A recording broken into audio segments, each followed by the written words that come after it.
You hit that last day and everything changes as you get a flood of orders. And I'm saying it's common now that we see more than half of our orders in the last 12 hours of that special. So that's a reason to act now.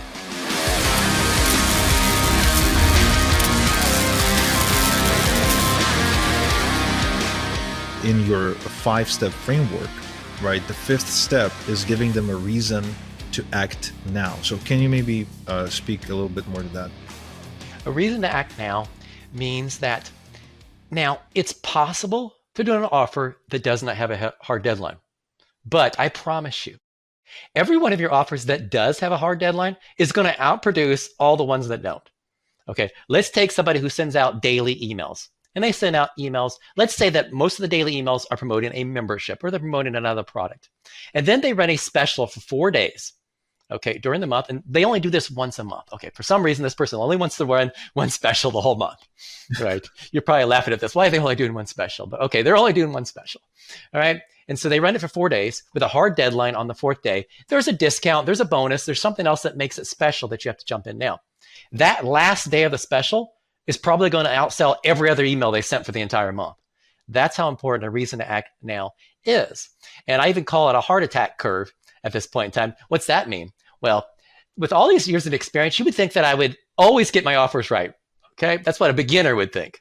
All right, you know better than this because you have experience with this. Not every offer you produce is going to be as successful as the other offers.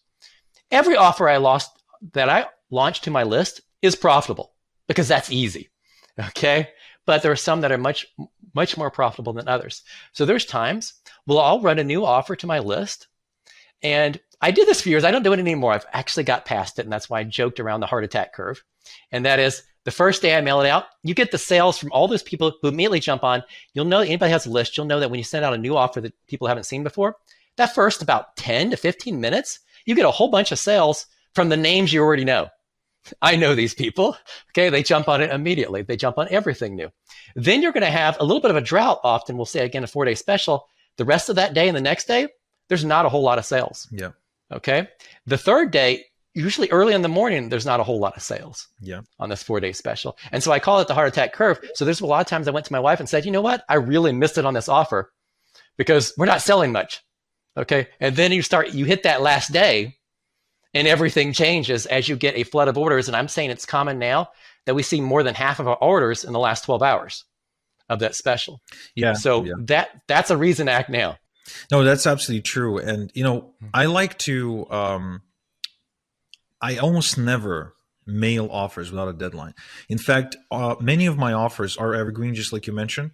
And what I try is even if the offer is like say evergreen, I'll still put some kind of a deadline on it and say, well, if you get it after the deadline, you don't get the bonuses, or something that extent. Or I'll even create a very specific type of website where it'll know that you visited the website before, and if you didn't act within the deadline, you simply can't act on the offer unless you like actually go through the trouble of clearing your cookies or getting a new device or go and reconnecting from a library or something, because we actually went through a lot of trouble to try and connect the device cookie and the connection, like your Wi-Fi connection and everything, to try and have a more authentic feel to our scarcity.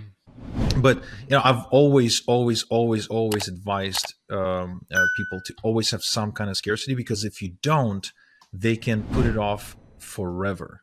And there's a great phrase, I don't recall who said it, many years ago when I started. In marketing, later means never. It does. Well, let me mention this. This will give something that people can use. And that is, let's say that you have a membership site. So the offer is always the same. Right. We have this membership site. It's a monthly continuity that people are paying. There's a lot of little tricks that you can do to add in some scarcity, some reason to act now. For example, I published a print newsletter for 15 years. Okay, I stopped publishing that, got tired of it, got burned out on writing it myself. But one of the things I did is the best time to actually sell that newsletter was right before the next issue came out. Because I say, if you want the print copy of this newsletter, you have to join by this moment, by this time, because this is when the list is getting used and it's going to be printed and mailed out.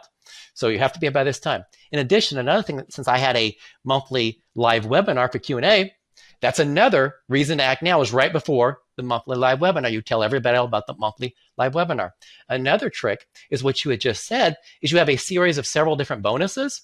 And I'm thinking right now, one of my clients, I think he actually created almost like 15 different bonuses like this so that he could rotate different bonuses at all different times to bring people into his membership site. Okay, now we're running this bonus for the membership site now. Then he could run through and he'd have the next bonus that he could run next. So he's constantly having something to promote to get people into that membership site. So even at a point where you don't think there can be a reason to act now, there still can be a reason to act now. And then I actually call it the continuity double bump, which is any client who launches a membership site, we always launch it at 2 price levels below where we want. So if our goal is to sell it at $39 a month, we might launch it at 19. Okay, we launched it at 19 the first 30 days. That's our founder's price. Right. The price now goes up to $29 Right. for the next 6 months. As long as you stay a member, you keep the $19 price. And what you're going to find is those original members, they'll stay for years. Forever, yeah. They do not want to cancel because if they cancel and come back, they're getting the new price. That's right. Okay. So $29 now, we keep that for 6 months. We do the exact same thing. About 6 months in, we run the same special again. Okay, now it's going to become $39 for you. Same thing, another huge wave of members join and never cancel. I'm thinking right now of one of my clients who ran a fixed term type of membership, which meant if you join today, you got month 1.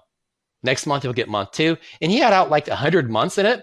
And he got tired of actually doing this membership site. He's like, I want to cancel it, but I got all these members who joined at the original price we came up with who will not leave. They will not stop. They just being a member of the site. Me money, right? I don't know what to do with it. All this money.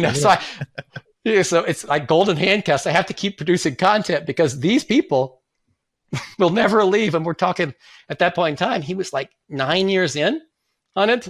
So that's what you do with membership sites as well. Is just figure a way to use that reason to act now. And you notice everything we're discussing here, it's ethical because the fact is you're getting this bonus and we're doing our absolute best to make it a real deadline for this. Even if we're doing software so it's evergreen, you're still, okay, how can I make this as effective as possible? I mean, there's going to be some way people can find around it. They can use their friend's phone, for example, to get around it.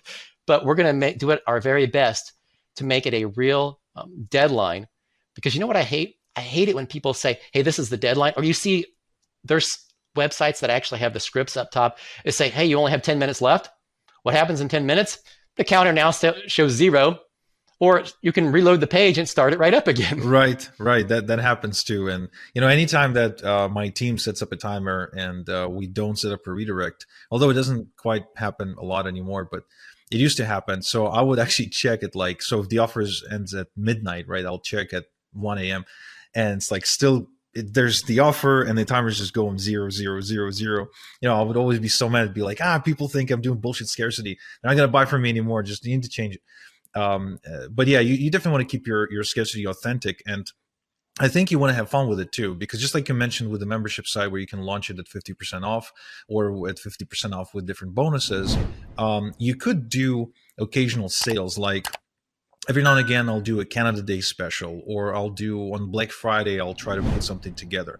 And yeah, it means that people who joined before are paying a different price than the people who will join Black Friday. But guess what?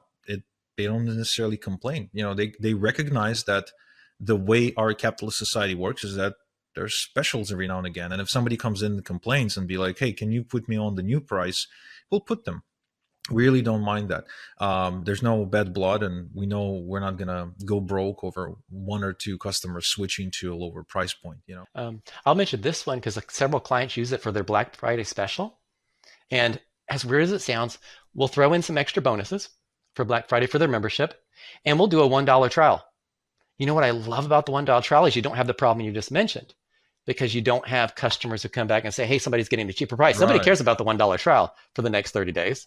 And it makes a special. The first time we did this, extra bonuses, $1 trial on a $29 a month membership site, this client signed up like 700 members for his Black Friday special, wow, which was like that's awesome. And as you can imagine, he now uses that exact same email sequence every Black Friday. It's the exact same one. Of course, these are my favorites, the ones you can repurpose over and over again. Because at the end of the day, I don't know what is it about our industry or whatever, but eventually you become lazy. Like when I started out, I was willing to put in all the hours needed These days, I'm actually consciously looking for the absolute shortest path to making money when it comes to offer production. Do we have an offer that works? Yes. And we don't have anything we're running this week? No. Okay, can we do a coupon code for this offer and just, use the same emails from last year? Yeah, yeah. Yeah, let's do that. Like anything, but so I don't have to create new offers. It's so lazy, and in a way, it's serving because you end up making same or a little bit less money, but with virtually no effort. But in a way, I think it kind of stagnates innovation as well, marketing wise, because it is only in the moments when I'm feeling truly pressured to perform. It's when I have to sit in front of a blank canvas or take a poor performing offer and start kind of using my creativity and my quote unquote marketing superpowers to make it better, to improve it, to change it. And oftentimes it actually does require creating a whole new offer instead of trying to change an existing one that doesn't work. I find that it's very difficult to take an offer that isn't selling and making it into a bestseller versus coming up with something completely new that just sells so much better. It all depends on the offer. I find a lot of times, um, well, if it's an offer I created, coming back and getting it to produce probably isn't going to happen. I'm thinking of it from another standpoint. A client comes to me and brings me an offer. There's been a lot of times I can fix their offer exactly using the golden glove I just mentioned earlier. Okay, did they hit the problem right? Did they hit the promise right? What about proof? And I'll give that as another tip for people here. One of the best things you can do is move proof earlier. And I always joke that a lot of people have proof hiding disease. Okay. An example, what is proof hiding disease? All right. Here's an example of it. I looked at someone's website who was in the fitness market. Okay. They had a testimonial of basically an endorsement. He didn't use the product, but it was an endorsement from Arnold Schwarzenegger hidden at the bottom of the testimonials page. That is proof hiding disease. Okay. What? That needs to be front and center right under the headline on the sales page. That's where that should be. Oh my God. And I've had a lot of clients we've tested on proof and different variations. I'm thinking right now of a client who has a sales video, and he has a lot of really good before and afters in his market because it's a market that you can see the before and after. And he had them late in his video. Well, here's the simple test I wanted to do for his offer, and it really improved conversion. We took those before and afters. We stuck them at minute 2 in the video. Okay, so he had time he called out the problem. He basically said, here's what makes us different, and here's all the proof of it. Okay, here's all the results people have gotten right into the video. So 2 minutes in the video, this is like a 17-minute sales video. Took it from the beginning, put it there, immediately changed the results. So just moving proof earlier. Same thing, I've done things like that with clients, and here's another quick tip for it. This is part of what you're saying of being lazy, though. All right, so something's not converting. I look at their headline, and I don't like their headline. I will then scan their testimonials, looking to see if there's a headline. I can swipe right out of one of the testimonials and then move the testimonial right under the headline as proof of it. And people will be shocked how often that works. And that's an easy way to improve someone's conversion. So I just go back and I look at those 5 fingers, which I'll mention. I actually came up with the origin of those way back when I spoke at a lot of conferences, because we go way back to 96. I started actually speaking at conferences, and I did a lot of speaking at conferences from about 2000 to 2004. And we always had hot seats at these conferences where somebody would come up and show me their website, and I'd have like 10 minutes to see if I could improve their website. And so I basically said, okay, these are the 5 elements that are constantly missing. This is my cheat sheet to fix these people's problems quickly. That was the basics of it. I came up with a better title, and like Glenn Livingston and I partnered up and did some other pieces with the Golden Glove as well. But it really came back just from, hey, I have a few minutes. Can I improve someone's website really quickly? And I even for a while ran with the angle that I can improve anyone's website conversion within 15 minutes or less. No, I believe it, because for the most part, as you're saying, it's the same components that are missing. And if you're able to, if you've got some pattern recognition abilities, you can quickly tell, right? It's kind of like that story that Dan Kennedy tells about Gary Halbert, where people paid like a lot of money to come to the seminar where Halbert was supposed to fix their copy, like you said, like on the spot. So, he tells the story of this one guy coming in, he's got a golf product, and he's like talking about his product, and he's explaining about his product. And Gary Halbert is like this. just sleeping in his chair. You can almost hear him snoring or something. Again, I'm kind of retelling based on what I heard from Dan Kennedy, but I might be getting completely wrong. But you'll get the point. And this guy is talking about this product and the swing this and part of that, and eventually a second before he finishes, someone kind of elbows Halbert, be like, "Hey, you're up." So Halbert's like, oh, he wakes up, he walks up to the board, he knows it's a golf product, and he just starts writing this amazing headline, an amazing bullet point, and an amazing guarantee, and it's just shocking to see that he's doing that so quickly, and it's only because most copywriting is formulaic, and as long as you know the customer avatar in any particular niche or market, you can write copy or create offers with your eyes closed. You really can. And I'll even say I taught the Golden Glove at some of those seminars. And this really goes back to what you said with Gary Halbert kind of sleeping. So I would teach it. So they give me an hour to teach it. Okay. Then I would do a review of one or two sites, like I just told you. And then for the next person who wanted help, I would then say, okay, I'm going to let the whole audience review this. And you could see they gave the exact same advice I was going to give after going through 1 hour of learning how to use the Golden Glove, seeing me use it, for one or two sites, and then they could all use it very effectively immediately after. So that's what, if you have the basic tools, you can, find why an offer is not working. But then let's say that you go through all 5 pieces and everything is right. The actual mistake, most likely, is you probably didn't know your avatar well enough. You probably didn't know what the customer really wanted to buy, which means you have to go back and fix the offer because it has to match the customer desires better.